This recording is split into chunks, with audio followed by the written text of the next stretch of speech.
at 5. Local people, local news. You're watching Local News. Good evening. We 8 at begin 5. with breaking news. A controlled burn started by the Idaho Department of Fish and Game is now burning out of control in the Sand Creek area north of St. Anthony.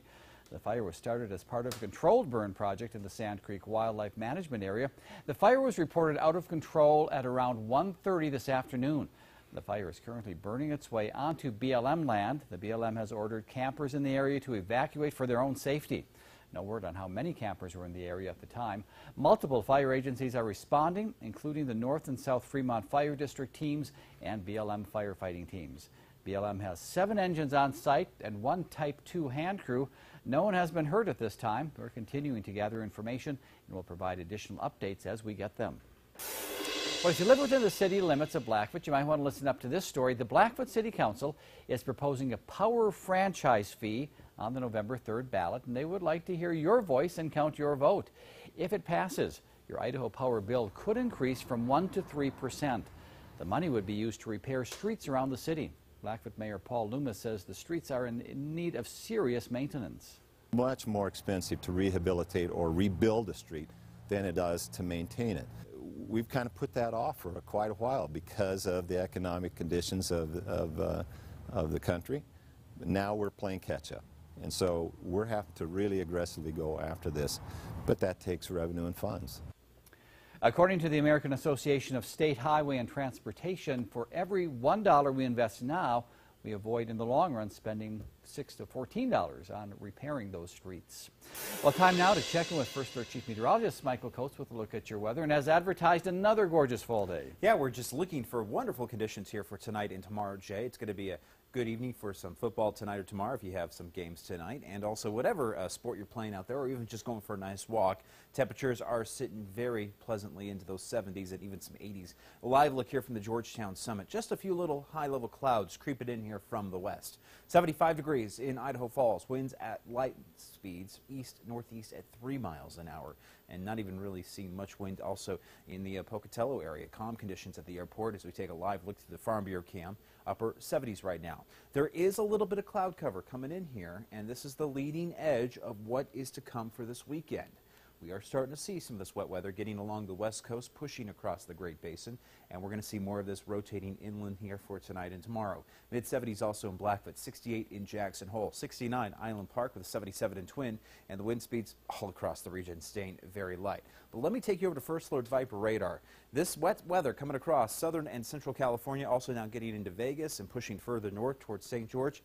This stuff rotating in here as we head into the next couple of days, pulling in a bit of a change up in our weather pattern, and we'll start to see that again over the weekend, right through the heart of our Saturday and Sunday.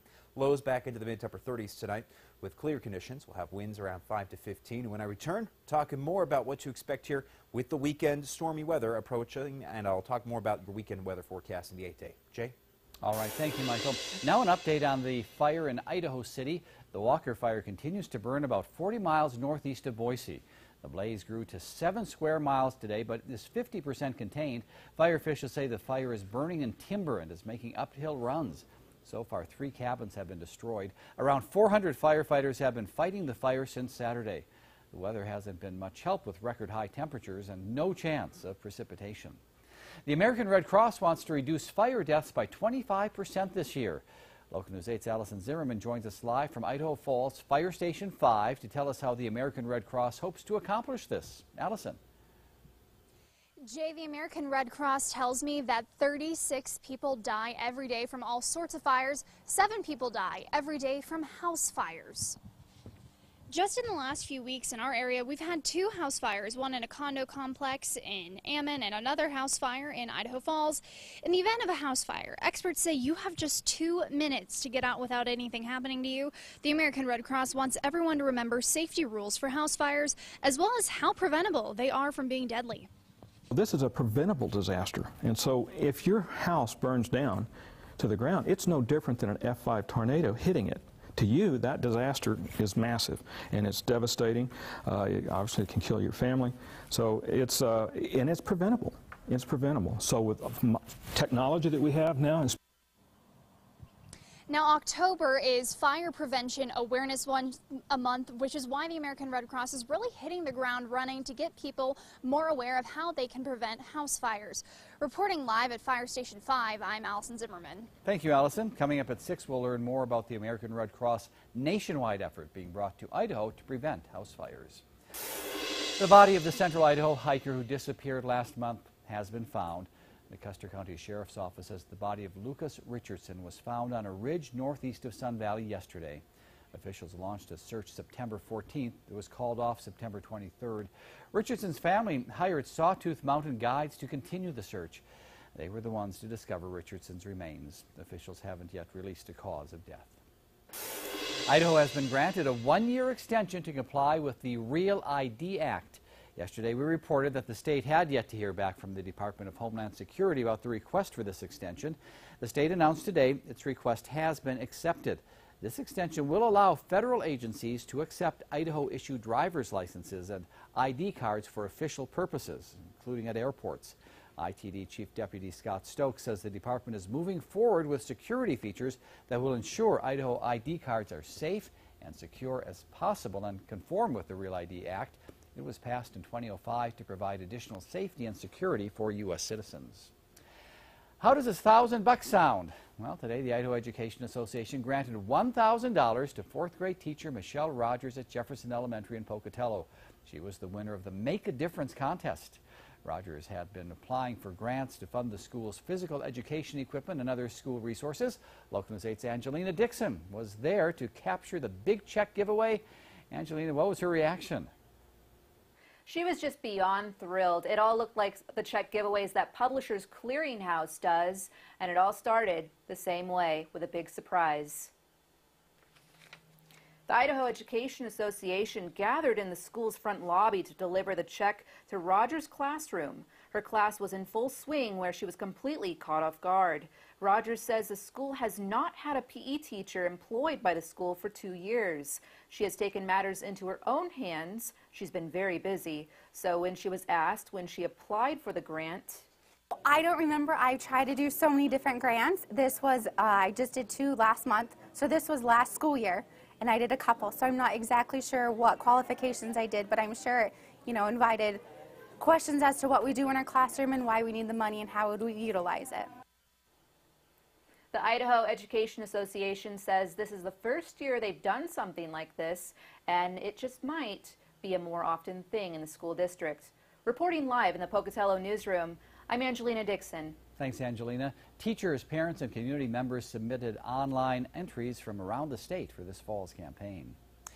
Today, District 93 schools, along with the Bonneville County Sheriff's Office and Idaho Falls Fire Department, practiced what to do in case of an earthquake.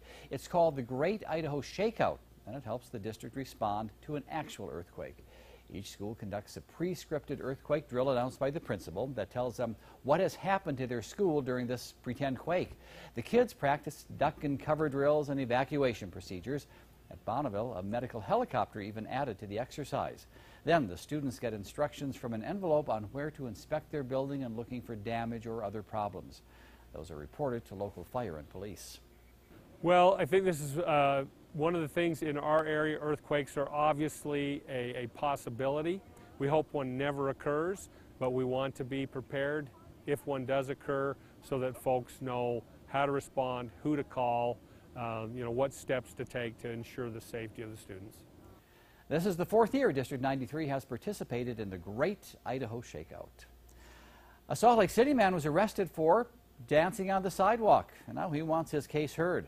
Steve Unger is known around his neighborhood as the Dancing Man. Almost any day of the week you can catch him on one of his walks where he likes to dance on the sidewalk at stoplights. Well, on one of his latest dance walks, he was stopped by police. The officer said there was a complaint that he was blocking the road, while Unger says he was on the curb. Unger was charged with disorderly conduct, failure to disclose his identity, and interference with an arresting officer. Unger and his attorney say this is just another example of police overstepping their powers. I feel confident that a jury of my peers will listen to my story and listen to the police. And what they decide, if my jury of my peers decides to say, Steve, you did something wrong, then I'm fine. I will apologize to the community. and to the police, but I didn't. And I don't feel that a jury would feel that way about it. Unger will be back in court for a pre-trial hearing November 18th. The Federal Trade Commission has sided with soda giants Coca-Cola and Pepsi on the use of the word diet. Consumer rights groups U.S. Right to Know called the word deceptive, false, and misleading and urged the FTC to ban it. The group cited several studies that support its claim that diet drinks can lead to weight gain. U.S. Right to Know's co-director called the FTC's action regrettable and said he believes, quote, the diet soda will go down in the U.S. history as one of the greatest consumer frauds ever. The FDA said in September that it is reviewing the group's request. Coming up at 5:30 on World News Tonight with David Muir. Coming up, the dramatic fall from grace, the man once second in line to the presidency tonight, his decision possible prison time years after he was a popular high school coach. And Donald Trump and his new threat tonight. It's all coming up. And still ahead in this newscast, Iran showing off its missile facility today. What this could mean for the recent nuclear agreement between the U.S. and Iran. Cheryl Honus, Jay Hildebrandt, and First Alert Chief Meteorologist Michael Coates. You're watching Local News 8 at 5. Local people, local news.